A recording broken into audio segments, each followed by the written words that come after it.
Mamá, ya vendimos tu casa y tu auto. Nos mudamos mañana. Escuché la voz de mi hijo Ricardo al otro lado del teléfono, tan casual como si me estuviera diciendo que había comprado el pan. Me llamo Hortensia. Tengo 68 años y enviudé hace 10. Pero lo que mi muchacho no sabe es que en esta vida y en esta casa, la última palabra siempre la tendré yo. El sol de la tarde caía tibio sobre mis geranios, esas flores rojas y escandalosas que mi difunto esposo, Esteban, tanto amaba. El aroma a tierra mojada se mezclaba con el jazmín que trepaba por la pared del patio, un olor que para mí era el perfume del hogar. Tenía la manguera en una mano y el teléfono apretado contra mi oreja con la otra. El agua seguía corriendo, formando un pequeño charco a mis pies, pero yo me quedé inmóvil. Cada palabra de Ricardo era como una pedrada contra los cristales de mi alma, pero una vieja aprende a no mostrar el dolor para no darles el gusto a los que la hieren. Soy una mujer sencilla. Mi vida entera ha transcurrido entre estas 4 paredes, en esta casa que Esteban no construyó con ladrillos y cemento, sino con sueños y sudores. Recuerdo cuando compramos el terreno. Era un pedregal, y la gente nos decía que estábamos locos. «Aquí van a echar raíces nuestros hijos, Hortensia», me dijo él, con esa sonrisa que le achinaba los ojos. Y así fue. Aquí criamos a Ricardo, nuestro único hijo. Cada marca en el marco de la puerta era un año de su vida, cada mancha en la pared una travesura, cada rincón un eco de risas y de algún que otro llanto. Mi vida después de Esteban no ha sido fácil, pero ha sido mía. Me levanto con las gallinas, preparo mi café con canela y me dedico a mis plantas, mis fieles compañeras que no juzgan y solo piden un poco de agua y sol. Por las tardes, me siento en la mecedora del porche a ver la vida pasar, a conversar con los vecinos, a remendar alguna ropa o a leer las novelas que me presta doña Elvira, la de la tienda de la esquina. Mi auto, un bochito azul que Esteban cuidaba como a una joya, me llevaba a hacer mis mandados, al mercado, a visitar la tumba de mi esposo. No era un lujo, era mi independencia, mis piernas. Desde que Ricardo se casó con Lorena, las cosas empezaron a cambiar. Al principio eran visitas semanales, luego quincenales, después solo llamadas rápidas. «Estamos muy ocupados, mamá», decían. Lorena es de esas mujeres que miden el valor de las personas por lo que tienen en el banco. Siempre miró esta casa con desdén, como si fuera un estorbo viejo. «¿No has pensado en vender, suegra? Un departamentito moderno sería más cómodo para ti, menos que limpiar», me decía, mientras sus ojos tasaban los muebles de madera sólida que Esteban había tallado con sus propias manos. Yo siempre le respondía con una sonrisa. «Estoy muy cómoda aquí, mija. Las raíces, como los viejos, no se deben trasplantar, pero parece que mi hijo no heredó la sabiduría de su padre». «¿Mamá? ¿Sigues ahí?», insistió Ricardo, con un deje de impaciencia en la voz. Respiré hondo, llenando mis pulmones con el aroma de mis flores, buscando la calma que siempre me daban. «¿Cómo dices, mijo?» Creo que se cortó la llamada. Mentí. Quería escucharlo de nuevo. Quería saber si era capaz de repetirme semejante barbaridad. Él resopló. «Que ya vendimos la casa y el coche. Lorena encontró un comprador excelente. Nos dieron un dineral. Mañana a primera hora pasa el camión de la mudanza por tus cosas. Te vienes a vivir con nosotros. Te vamos a acomodar un cuartito en el fondo». Un cuartito en el fondo. Así, como si hablaran de un trasto viejo que ya no sirve pero que da lástima tirar.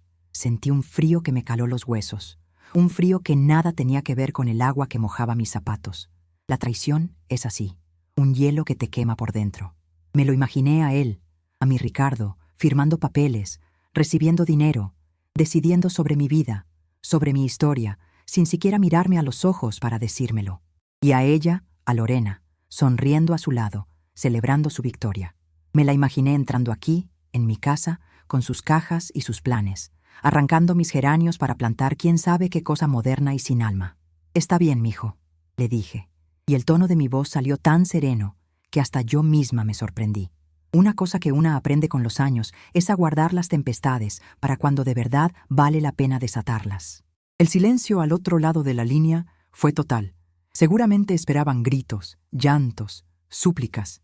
Esperaban a una viejita desvalida y fácil de manejar. ¿De verdad, mamá? ¿Estás bien?», preguntó Ricardo, y por un segundo casi me pareció escuchar un titubeo, una pizca de culpa. «Claro que estoy bien», contesté, mientras cerraba la llave de la manguera. «Estaba regando mis plantas, pero con tanta prisa se te olvidó un pequeño detalle». «¿Cuál detalle?», preguntó él, ahora a la defensiva. Lorena seguro le estaba susurrando al oído, diciéndole que no se dejara enredar por mis mañas de vieja. Fue entonces cuando no pude contenerme. Una risa fuerte y genuina, brotó desde el fondo de mi estómago. Me reí como no me había reído en años. Me reí de su audacia, de su ignorancia, de su tremenda estupidez. ¿De qué te ríes, mamá? No es gracioso, exclamó, claramente confundido y molesto. Ay, mijo, le dije, secándome una lágrima de risa con el dorso de la mano. Me río porque la casa que vendiste en realidad no podías venderla. Te aplaudo el esfuerzo, eso sí. Debiste pasar un buen susto con tanto papeleo. Pero lo que no sabes es que tu papá era un hombre mucho, pero mucho más listo que tú. Y yo, su esposa, aprendí un par de cosas de él. Colgué el teléfono antes de que pudiera responder. Dejé el aparato sobre la mesita de hierro del patio y me quedé mirando la casa. Mi casa. El sol se reflejaba en las ventanas y parecía que me devolvía el guiño. La indignación que sentía era como un fuego, pero en lugar de consumirme, empezó a darme calor, a encenderme por dentro. Se equivocaron de viejita. Creyeron que mis arrugas eran señal de debilidad, que mis canas significaban rendición. No sabían que cada arruga es una lección aprendida y cada cana una batalla ganada. Entré a la casa y el olor a mi café de la tarde me recibió. Todo estaba en su lugar. El retrato de Esteban sobre la chimenea con su eterna sonrisa, mi tejido a medio terminar sobre el sillón, los libros apilados junto a la lámpara. Era un santuario de mi vida, y nadie iba a profanarlo. Mi hijo y su esposa habían confundido mi paciencia con permiso, mi amor con ceguera. Fui directamente al pequeño despacho de Esteban, un cuarto que yo mantenía impecable, tal y como él lo había dejado. El olor a papel viejo y a madera de cedro seguía intacto. Abrí el cajón inferior de su escritorio, un cajón con doble fondo que solo yo conocía. Metí la mano y saqué una carpeta de cuero grueso, algo desgastada por los años. Dentro no había joyas ni dinero, sino algo mucho más valioso: documentos. El verdadero título de propiedad, el testamento de Esteban y un contrato privado que firmamos con mi compadre Rogelio, el abogado, hace muchos años. Lo leí de nuevo, aunque me sabía cada palabra de memoria. La cláusula era tan simple como brillante, una obra de arte de la previsión de mi Esteban. Él siempre desconfió de la codicia que el dinero despertaba en la gente, incluso en la propia familia. Más vale prevenir que lamentar, mi Hortensia, me decía. El papelito habla y el hombre calla. Una sonrisa se dibujó en mi rostro. No era una sonrisa de alegría, sino de determinación. Ricardo y Lorena habían abierto la caja de Pandora, pero no tenían idea de la clase de esperanza que se había quedado guardada en el fondo. Habían declarado una guerra sin saber que yo tenía las mejores armas, escondidas a plena vista. Mañana no vendría ningún camión de mudanza a llevarse mis recuerdos. Mañana sería el día en que mi hijo aprendería la lección más importante de su vida.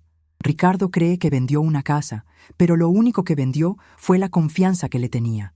Y esa, a diferencia de los ladrillos y las tejas, no tiene forma de recuperarse. El silencio en el despacho de Esteban era denso, casi sagrado. La única luz era la de la lámpara de escritorio con su pantalla verde, que bañaba los papeles esparcidos sobre la madera oscura en un resplandor íntimo. Afuera, la noche había caído, y los sonidos del barrio, un perro ladrando a lo lejos, la música de una cumbia escapándose de una casa vecina, se sentían como un eco de un mundo al que yo ya no pertenecía del todo. En ese instante, mi universo era esa carpeta de cuero y las verdades que contenía. El aroma a cedro y a papel viejo me abrazaba, y por un momento sentí la presencia de mi esposo a mi lado, como si su mano estuviera sobre mi hombro, dándome la fuerza que necesitaba. Mis dedos, manchados de tierra de mis geranios, temblaban ligeramente al repasar las líneas del documento principal. No era un título de propiedad común y corriente. Las palabras legales a veces son enredadas, hechas para confundir, pero Esteban se había encargado de que mi compadre Rogelio, el abogado, lo explicara con peras y manzanas. El término clave era usufructo vitalicio, una palabra hermosa en realidad. Significaba que la casa era mi fruta, mi uso, mi vida, hasta mi último aliento. Ricardo, en el papel, aparecía como el nudo propietario. Nudo, qué palabra tan bien puesta. Porque tenía las manos atadas. Era dueño de las paredes, del techo, del suelo, pero no del alma de la casa. El alma era mía. No podía vender, ni alquilar, ni echarme, sin mi firma reconocida ante notario público en pleno uso de mis facultades. Entonces, ¿qué papeles había firmado Ricardo? ¿Qué artimaña había usado para engañar a un supuesto comprador? La única explicación era el fraude. O un abogado sin escrúpulos, o peor aún, la ignorancia soberbia de mi hijo, creyendo que mi firma se podía falsificar o que mi voluntad no valía nada. Sentí una punzada de lástima por él. Le di una educación, le enseñé a hacer derecho, a mirar a la gente a los ojos. ¿En qué momento se le torció el camino? ¿Fue el dinero? ¿Fue Lorena y su ambición desmedida? Quizás nunca lo sabría. Pero la lástima se disolvió tan rápido como llegó, reemplazada por una determinación fría como el acero. Esto no era solo por una casa, era por mi dignidad. Mi primera acción fue clara. Estiré la mano hacia el viejo teléfono negro de disco que Esteban conservaba en su escritorio como una reliquia. Marcar los números de mi compadre Rogelio fue un acto casi litúrgico. Escuché el tono un par de veces, antes de que su vozarrón, siempre lleno de vida, contestara. «Bueno, habla Rogelio Domínguez, para servirle a usted y a todo el que se deje». «Compadre, habla Hortensia», le dije, mi voz sonando firme en el silencio del despacho. «Comadre de mi alma, qué milagro. ¿Cómo me la trata la vida? Hace mucho que no sé de usted. ¿Necesita algo? ¿Se le ofrece un consejo legal o nomás el chismecito de la semana?», bromeó. «Un poco de las dos cosas, compadre, pero más de la primera», respondí, y procedí a contarle, con calma y sin omitir detalle, la llamada de Ricardo. El silencio al otro lado de la línea se hizo pesado. Pude imaginar a mi compadre quitándose los lentes, frotándose el puente de la nariz, su gesto habitual cuando algo lo sacaba de sus casillas. Cuando terminé, Rogelio explotó. «Me lleva la que me trajo. Ese muchacho es un sinvergüenza». «Comadre, eso que hizo es un delito que se llama fraude. No tiene validez ninguna. Usted no se preocupe ni un poquito, que ese enredo lo desenredo yo más rápido que un suspiro. No más faltaba. Meterse con la viuda de mi compadre Esteban. Mañana a primera hora estoy en su casa con todo mi arsenal». Su lealtad y su furia eran un bálsamo para mi espíritu herido. «Gracias, compadre. Sabía que podía contar con usted. Aquí tengo la carpeta con los originales que firmamos. Guárdelos como oro en paño, comadre. Es nuestra arma secreta», me dijo, su voz ya más calmada, más estratégica. «Y un consejo. Usted hágase la que no sabe nada. Sígales la corriente. Deje que se enreden solos en su propia red de mentiras. Mientras más avancen, más grande será el hoyo que caben». Colgué el teléfono sintiéndome 10 años más joven. Ya no estaba sola. Pero la noche aún me reservaba una sorpresa más. Al guardar los papeles en la carpeta de cuero, mis dedos rozaron algo más al fondo. Un sobre grueso, amarillento por el tiempo, con mi nombre caligrafiado por la inconfundible letra de Esteban. El corazón me dio un vuelco.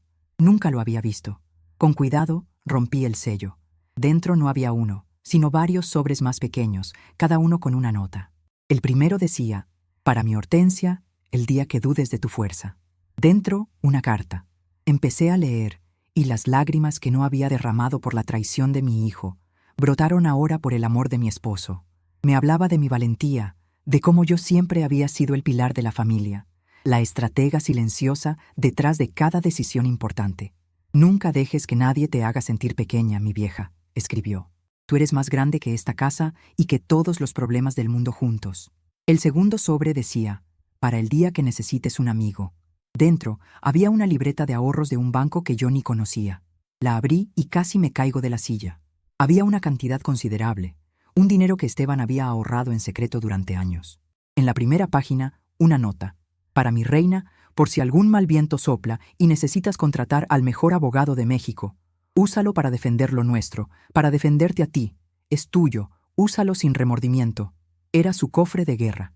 Un tesoro escondido no para lujos, sino para batallas. El tercer sobre, el último, decía: «Para el día que Ricardo se olvide de quién es». La carta que contenía era para nuestro hijo. Era una carta dura, pero llena de un amor profundo y decepcionado.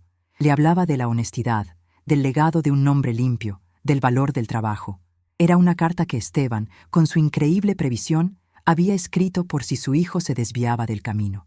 «Espero que nunca tengas que leer esto, hijo», concluía, «pero si tu madre te la entrega, es porque has traicionado todo lo que te enseñamos». Sostuve esas cartas y esa libreta contra mi pecho. Eran más que papeles. Eran el espíritu de Esteban, su amor y su sabiduría protegiéndome desde el más allá. El descubrimiento me llenó de una fuerza inmensa. Ya no era solo Hortensia, la viejita de los geranios. Era la depositaria de un legado, la ejecutora de un plan maestro diseñado por el hombre que más me había amado. Me senté en su sillón de cuero, el que aún conservaba la forma de su cuerpo, y dejé que los recuerdos fluyeran.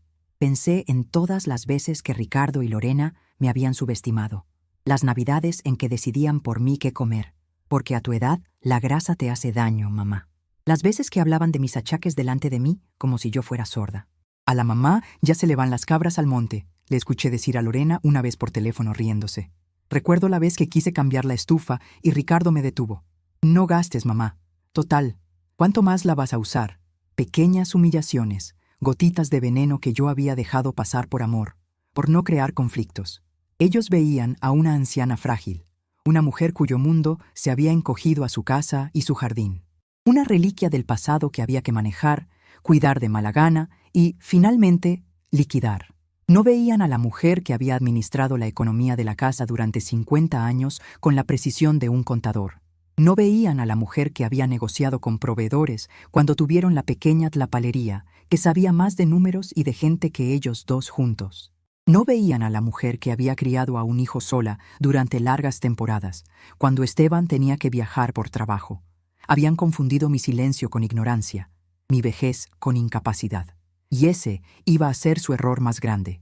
El timbre de la puerta me sacó de mis cavilaciones. Eran casi las 10 de la noche. ¿Quién podía ser a estas horas? Miré por la ventana y mi corazón dio un brinco. Eran ellos, Ricardo y Lorena, parados bajo la luz del porche, con cara de funeral. Respiré hondo, guardé las cartas y la libreta en el cajón con doble fondo y fui a abrir. Puse mi mejor cara de confusión. ¿Mijo? ¿Lorena? ¿Qué hacen aquí tan tarde? Pasen, pasen, les dije, abriendo la puerta de par en par. Entraron con la actitud de conquistadores que vienen a inspeccionar su nuevo territorio. Lorena, con su bolso de marca colgado del brazo, paseó la mirada por mi sala con una sonrisita de suficiencia. Ricardo evitaba mis ojos. «Mamá, vinimos a ver si ya habías empezado a empacar. Sabemos que es difícil para ti y queríamos ayudarte», dijo Lorena, su voz goteando una dulzura más falsa que un billete de 3 pesos. «¿Empacar? Ay, mija, con la emoción se me fue el santo al cielo», respondí, mientras iba a la cocina.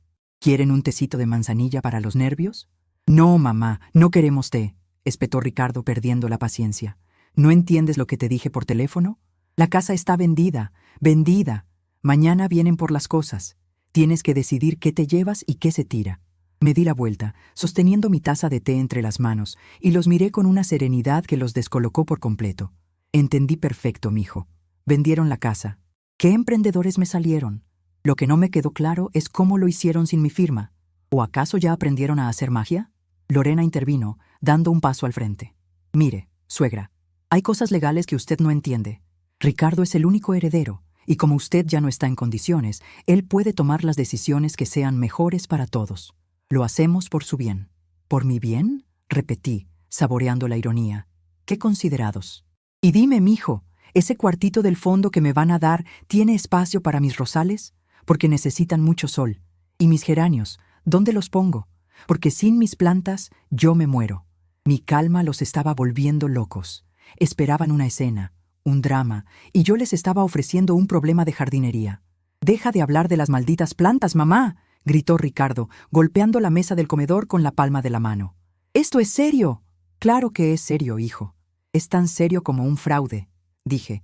Mi voz bajó a un susurro, pero cada palabra fue como una bofetada. Vio el pánico en sus ojos por una fracción de segundo, antes de que lo enmascararan con más arrogancia. «No sabe lo que dice», masculló Lorena, agarrando a Ricardo del brazo. «Está senil. Vámonos, mi amor. Mañana con la mudanza entenderá». Los acompañé hasta la puerta.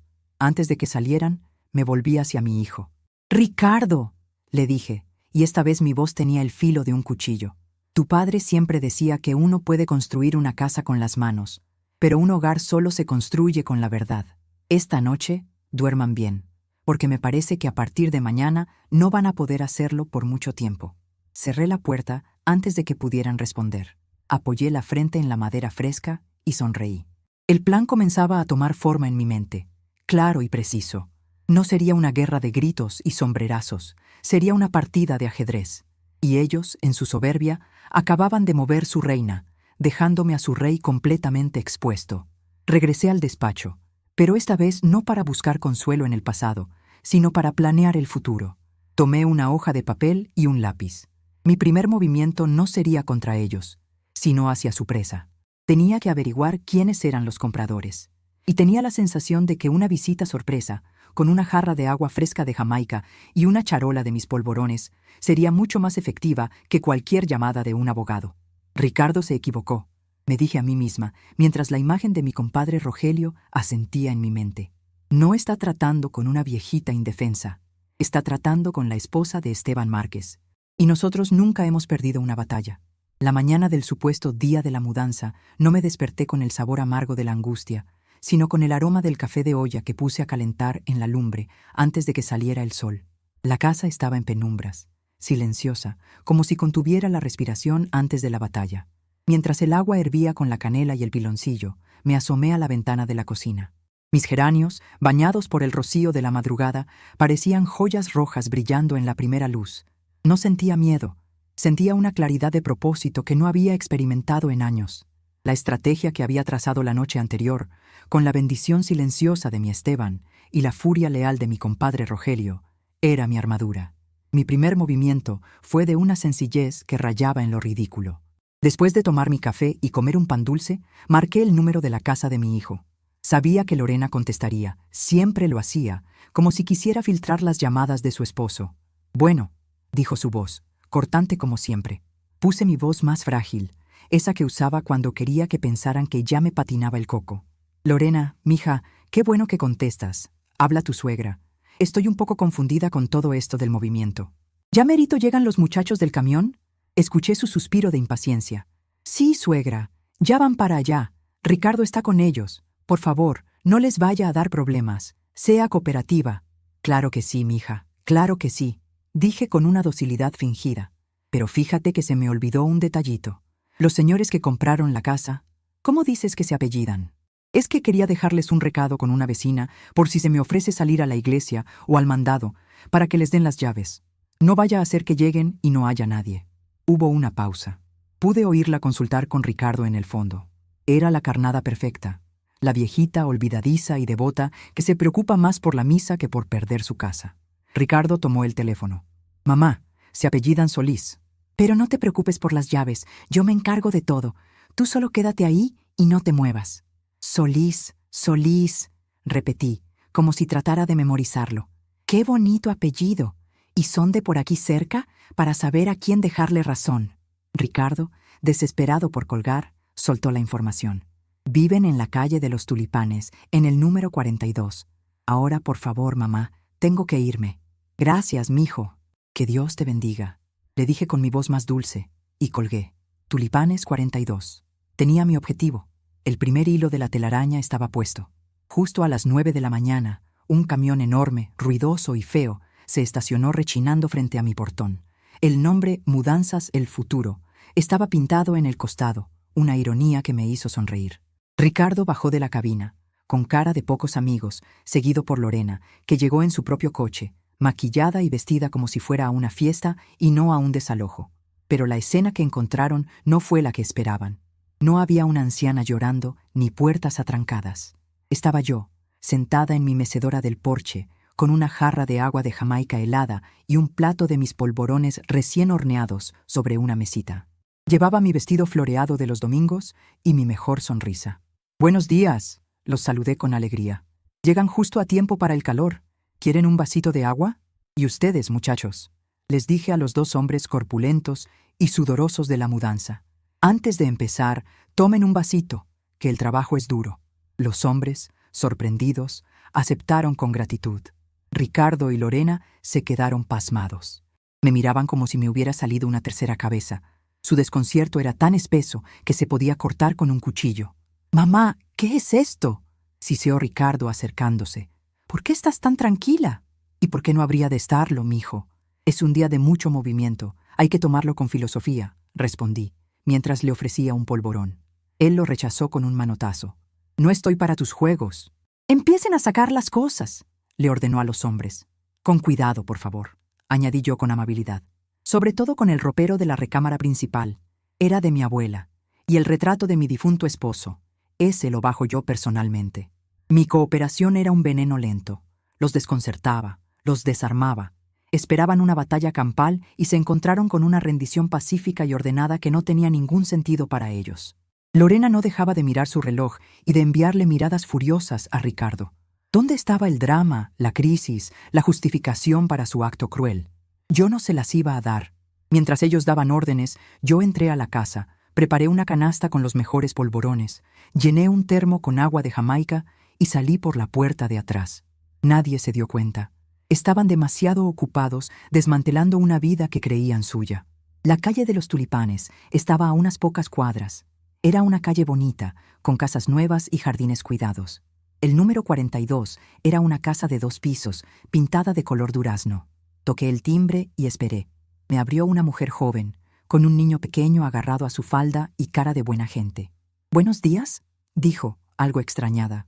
«Buenos días, mija», le respondí con mi sonrisa más cálida. «Perdona que te moleste así, sin avisar. Me llamo Hortensia Márquez. Vivo aquí cerquita, en la casa de la esquina, la que tiene muchos geranios rojos en el patio. Y si no me equivoco, ustedes son la familia Solís, ¿verdad?». La joven, que se llamaba Laura, se sorprendió. «Sí, somos nosotros. ¿Cómo lo sabe?». «Ay, mija, en este barrio las buenas noticias vuelan. Mi hijo Ricardo me contó que ustedes estaban interesados en mi casita. Y la verdad, me dio tanta alegría saber que era una familia joven la que vendría a vivir al barrio, que quise venir a darles la bienvenida personalmente. Les traje unos polvorones que hago, son mi especialidad». La invitaron a pasar. Su esposo, un hombre joven llamado Javier, salió a recibirme.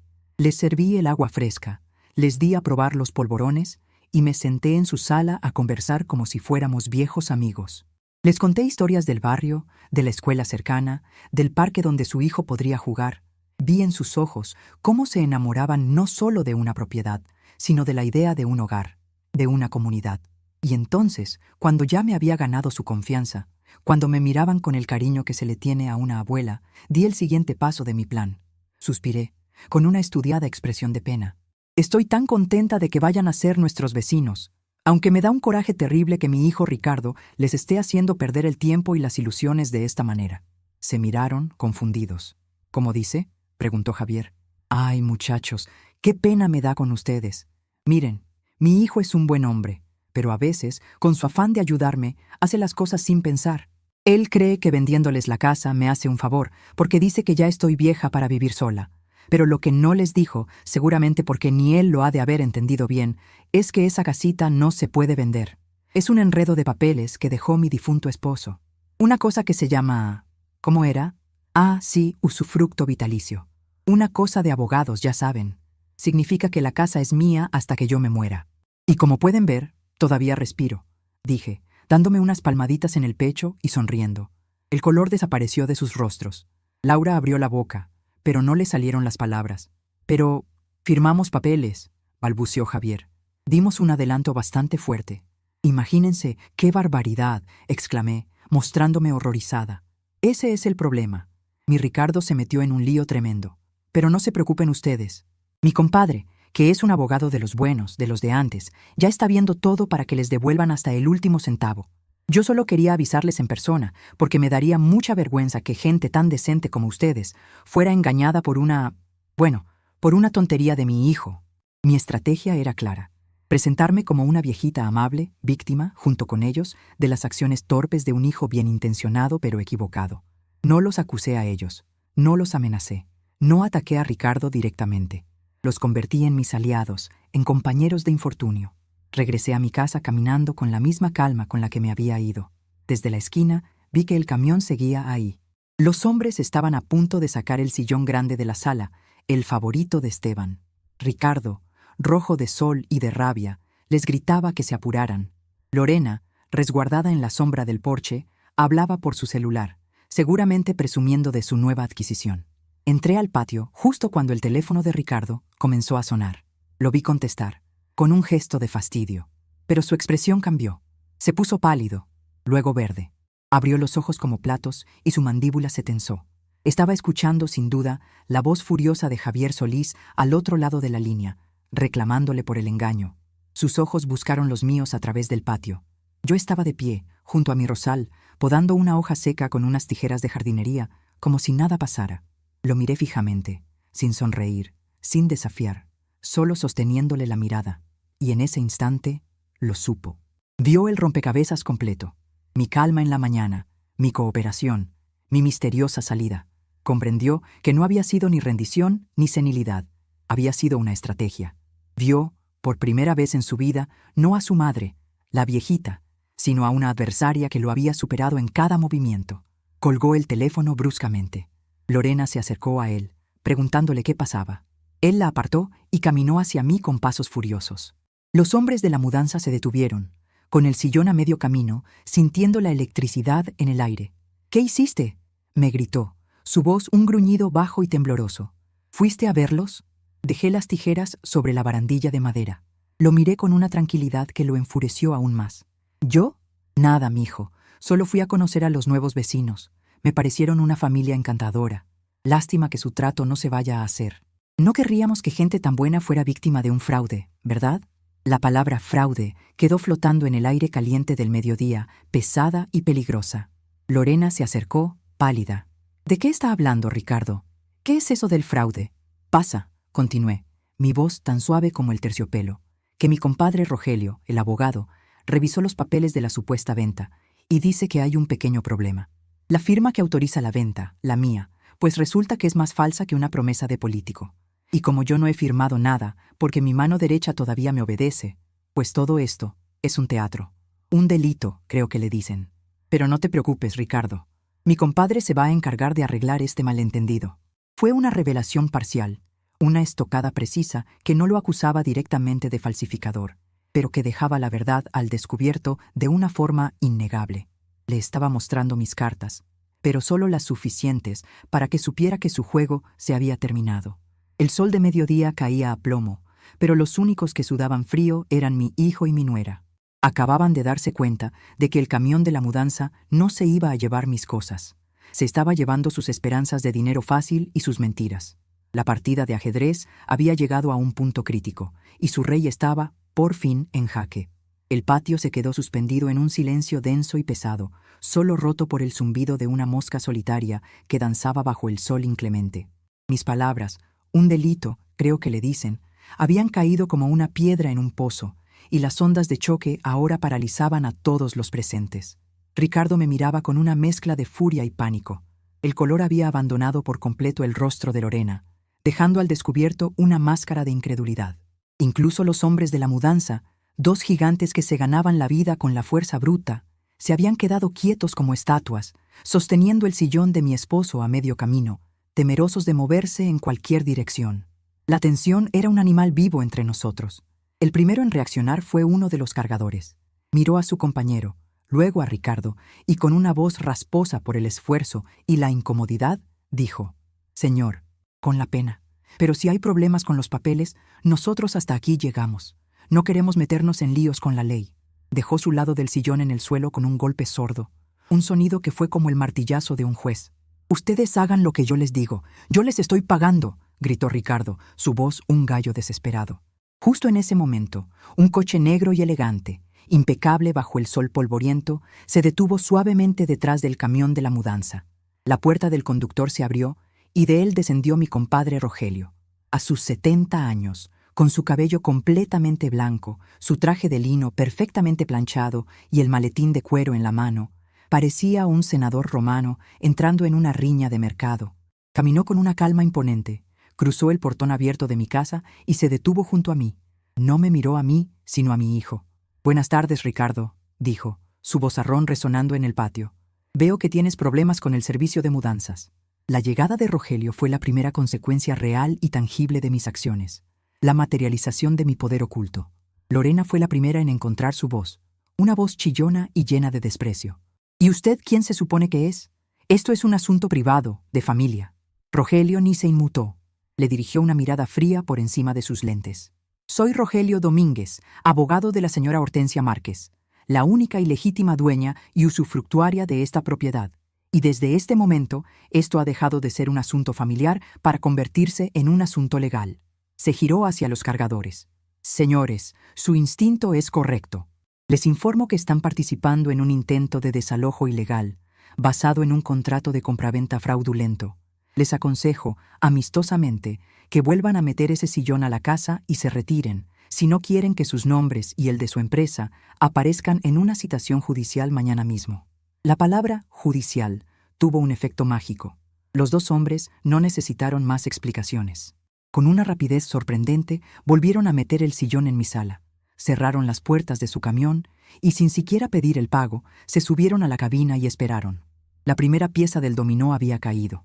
Ricardo, viendo cómo su autoridad se desmoronaba, se volvió hacia mí, su rostro descompuesto por la desesperación. Intentó su última arma, la que siempre le había funcionado, el chantaje emocional. «Mamá, mamá, por favor, ¿cómo puedes hacerme esto a mí? Soy tu único hijo. Todo lo que hago es por tu bien, para que no estés sola». «Silencio, Ricardo», lo cortó en seco la voz de Rogelio. Pero yo levanté una mano. «Déjalo, compadre. Esto lo arreglo yo». Me acerqué a mi hijo hasta quedar a un palmo de su cara. Lo miré a los ojos, a esos ojos que yo había visto abrirse al mundo. «Me haces esto, Ricardo, porque te olvidaste de quién soy. Pensaste que el amor de una madre era una alfombra para que limpiaras tus zapatos sucios. Pensaste que mis años eran sinónimo de estupidez. ¿Por mi bien? No me hagas reír. Lo hiciste por el dinero, por la ambición de tu mujer, por tu propia flojera de construir algo por ti mismo. Decidiste que era más fácil enterrarme en vida y cobrar la herencia por adelantado». Lorena dio un paso al frente, temblando de rabia. «Usted está loca. Vamos a conseguir un doctor que la declare incompetente. Va a ver que no se va a salir con la suya. Terminará en un asilo». Esa fue la gota que derramó el vaso. La calma que había mantenido se transformó en un hielo cortante. Me giré hacia ella y mi voz fue apenas un susurro, pero cargado de un peso que la hizo retroceder. «Tú no vuelvas a dirigirme la palabra en tu vida. En mi casa, la única que da las órdenes soy yo». Fue entonces cuando Rogelio decidió que el tiempo de las sutilezas había terminado. Abrió su maletín sobre la mesita de hierro del patio, la misma donde horas antes había servido el agua de Jamaica. «Ya que a la señora le gusta hablar de papeles», dijo con sarcasmo, «veamos algunos papeles de verdad». Sacó el documento original del usufructo vitalicio, con nuestras firmas y el sello del notario. Lo puso frente a Ricardo. «Este, jovencito, es el documento que tu padre y tu madre firmaron. Léelo bien. Dice que tu madre tiene el uso y disfrute de esta propiedad hasta el día de su muerte. Tú no tienes ningún derecho a vender ni a decidir nada. Cero». Luego, sacó una copia del contrato que Ricardo había firmado con los Solís. «Y este es el documento que tú firmaste. Un documento basado en una mentira. El señor Javier Solís me ha contactado hace media hora. Está furioso, se siente estafado y está más que dispuesto a presentar una denuncia penal por estafa y falsificación de documentos. ¿Sabes cuántos años de cárcel significa eso, Ricardo?». La cara de mi hijo era un poema de terror, pero la revelación de mi poder no había terminado. Faltaba el acto final. «Yo no quería que las cosas llegaran tan lejos, mijo», le dije, y por primera vez mi voz se quebró con una tristeza genuina. «Recé para que no lo hicieras, pero lo hiciste». Metí la mano en el bolsillo de mi delantal y saqué la libreta de ahorros que Esteban me había dejado. La abrí y se la mostré. La expresión de Ricardo pasó del terror al shock más absoluto. Sus ojos se abrieron como platos, fijos en la cifra escrita en la última línea. Era una cantidad que él, con su sueldo mediocre y sus deudas, probablemente no podría reunir ni en 3 vidas. Lorena se estiró para ver y soltó un grito ahogado, llevándose una mano a la boca. «Tu padre siempre supo que tenías un agujero en el bolsillo y un hoyo en el corazón, Ricardo», le expliqué, mi voz recuperando su firmeza. «Me dejó esto, un fondo de emergencia», lo llamaba él. Dinero suficiente no solo para pagarle al mejor abogado de México, como decía en su carta, sino para comprar y vender 100 veces la mentira que intentaste construir. «Pensaste que yo era una viejita pobre, desamparada, que vivía de una pequeña pensión. Pensaste que no tenía nada, y resulta que lo tengo todo. Tengo esta casa, que es mía. Tengo la ley de mi lado, y tengo mi propia independencia, la que tu padre se aseguró de que nadie, ni siquiera su propio hijo, pudiera quitarme». El silencio que siguió fue atronador. El universo de Ricardo y Lorena se había venido abajo. Su plan, tan perfecto en sus mentes codiciosas, se había estrellado contra una realidad que nunca habían sido capaces de imaginar. La viejita a la que iban a arrinconar en un cuartito del fondo era, en realidad, una reina sentada en un trono que ellos ni siquiera sabían que existía. No, no puede ser, balbuceó Ricardo, mirando la libreta. Luego a mí, luego a la casa. ¿De dónde? ¿Cómo? Trabajando, mijo, le respondí con simpleza. Algo que tu padre hizo toda su vida y que a ti se te olvidó cómo se hacía, ahorrando centavo a centavo, pensando en el futuro, protegiendo a su familia, lecciones que intentó enseñarte, pero que parece que no aprendiste. En ese momento, la dinámica de poder no se invirtió, se pulverizó y se reconstruyó desde cero. Ya no había un hijo todopoderoso y una madre sumisa. Estaba yo, la matriarca, la dueña de mi destino, y estaban ellos, dos niños malcriados cuyo castillo de naipes acababa de ser derribado por un soplo de verdad. Con una calma que sentí nacer desde las entrañas, establecí las nuevas reglas. El camión de la mudanza se va ahora mismo, declaré. Mi voz no admitía réplica. Ustedes dos también. Van a tomar su teléfono. Van a llamar a la familia Solís. Se van a disculpar por el engaño y les van a devolver hasta el último centavo de su dinero antes de que termine el día. Mi compadre Rogelio se va a asegurar de que lo hagan. Si no lo hacen, la denuncia por estafa se presenta mañana a las 9 de la mañana. Fui hasta la entrada de la casa, donde había dejado la carpeta de cuero de Esteban.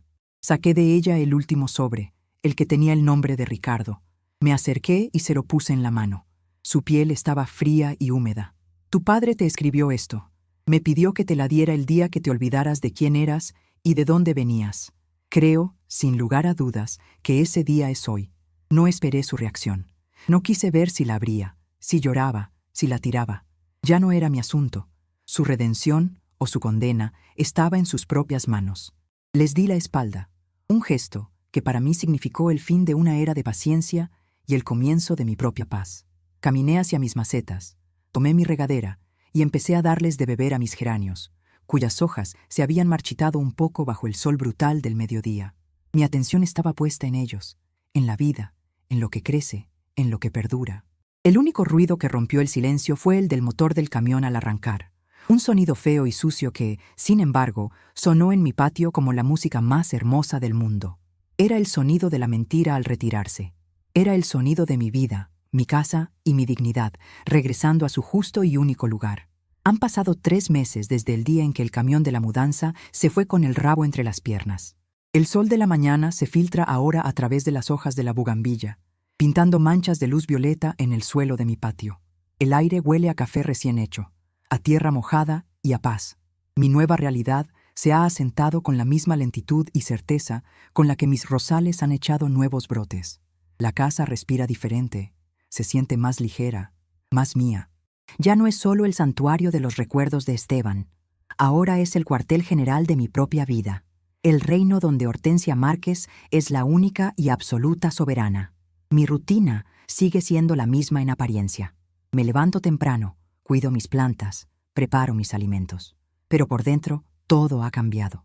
Ya no camino de puntillas por mi propia existencia. He mandado podar el viejo pirul que le quitaba luz a la cocina y ahora el sol entra a raudales cada mañana.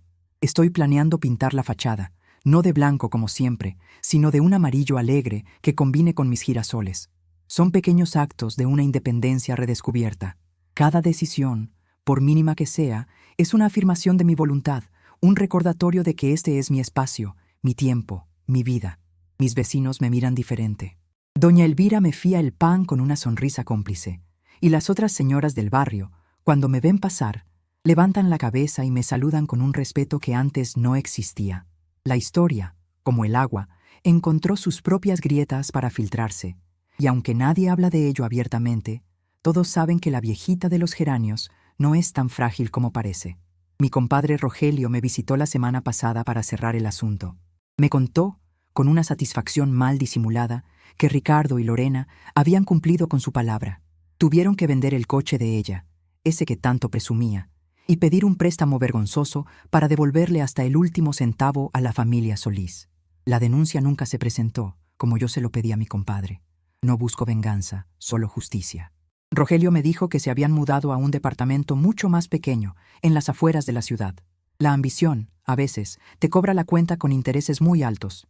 Y entonces, hace 3 días, Ricardo vino a verme. Vino solo.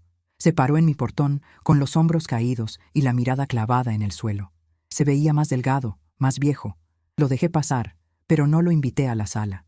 Nos sentamos en el porche, en 2 sillas de tule, como 2 extraños. No me pidió perdón, no directamente. Las palabras no le salían. En su lugar, sacó de su cartera la carta de su padre.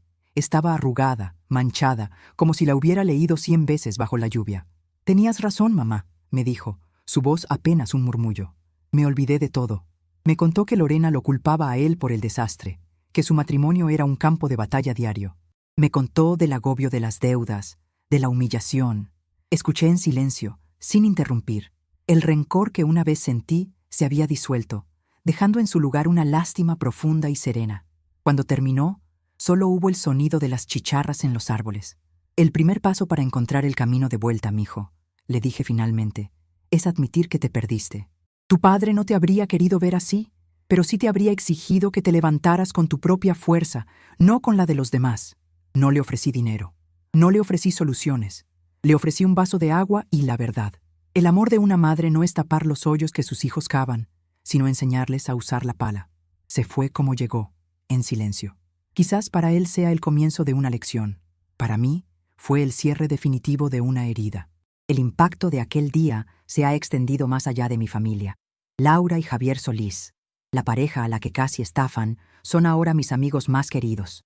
Encontraron otra casa a unas cuadras y vienen a visitarme cada domingo. Laura dice que mis polvorones son los mejores del mundo, y Javier me ayuda con las pequeñas reparaciones que antes me preocupaban. Su pequeño hijo, Mateo, corre por mi jardín persiguiendo mariposas y me llama Abuela Orte. Mi casa, que por un momento estuvo a punto de convertirse en un símbolo de traición, es ahora un lugar de encuentro, de risas nuevas, de vida que se renueva. Inspirada por esto, he comenzado algo nuevo. Los jueves por la tarde, mi patio se convierte en el Club de los Geranios. Vienen doña Elvira, mi vecina Consuelo y otras mujeres del barrio, muchas de ellas viudas o solas como yo. Traen pan dulce, café y compartimos historias. Hablamos de nuestros hijos, de nuestras penas, pero sobre todo de nuestros sueños. Descubrimos que la soledad se hace más pequeña cuando se comparte. Nos hemos convertido en una red de apoyo, en una familia elegida. La casa de Hortensia, me dijo Consuelo el otro día, es ahora un faro para las que a veces se sienten invisibles. Anoche me senté en el viejo sillón de cuero de Esteban. La casa estaba en calma. Miré su retrato sobre la chimenea, su sonrisa eterna, y conversé con él, como hago a menudo. Le conté todo. Le conté del miedo que sentí, pero también de la fuerza que descubrí. Comprendí en ese momento que la batalla por mi casa había sido, en realidad, una batalla por mí misma. Durante años, sin darme cuenta, había permitido que la imagen que los demás tenían de mí, la viejita, la viuda, la mamá, se convirtiera en mi propia imagen. Me había encogido para caber en el pequeño espacio que me habían asignado. La traición de mi hijo fue un golpe terrible, pero también fue la sacudida que necesitaba para despertar. Me obligó a buscar dentro de mí las armas que ya tenía: mi inteligencia, mi historia, mi valor. Una aprende con los años que el respeto no es algo que te regalan, es un territorio que defiendes cada día, con pequeños y grandes actos. Y la vejez no es una sala de espera para la muerte, es el archivo general de la nación, donde se guardan los mapas de todas las batallas ganadas y las lecciones aprendidas. Agradecí a mi Esteban, no por el dinero que me dejó, sino por algo mucho más valioso, por haberme amado de una forma que siempre me recordó que yo era fuerte, incluso cuando se me olvidaba. Mi futuro ya no es una repetición de mis ayeres, es un lienzo en blanco. Con una parte de los ahorros de Esteban, he decidido hacer algo que siempre quisimos: conocer el mar. Rogelio me ayudó a contratar una agencia de viajes. El mes que viene, iré a la costa de Oaxaca. Veré el atardecer sobre el Pacífico, meteré los pies en la arena y le contaré al mar las historias de mi esposo. Es un viaje por él, pero también por mí. Esta tarde, mientras regaba mis flores, Mateo, el hijo de los Solís, se acercó con una pequeña maceta vacía. Me preguntó si podía enseñarle a sembrar una flor. Tomé uno de los brotes más jóvenes de mis geranios, una pequeña plantita llena de vida, y juntos la pusimos en la tierra nueva. Le expliqué cómo cuidarla, cómo hablarle, cómo darle sol y agua. Ver sus manitas pequeñas y sucias de tierra, su rostro concentrado, me llenó de una alegría inmensa. Mi casa ya no era solo un refugio de recuerdos, sino el punto de partida para todos los días que me quedaban por vivir. Y yo, Hortensia Márquez, viuda de Márquez, pero sobre todo, dueña de Hortensia, por fin estaba lista para sembrar un nuevo jardín, uno que florecería mucho más allá de estas 4 paredes.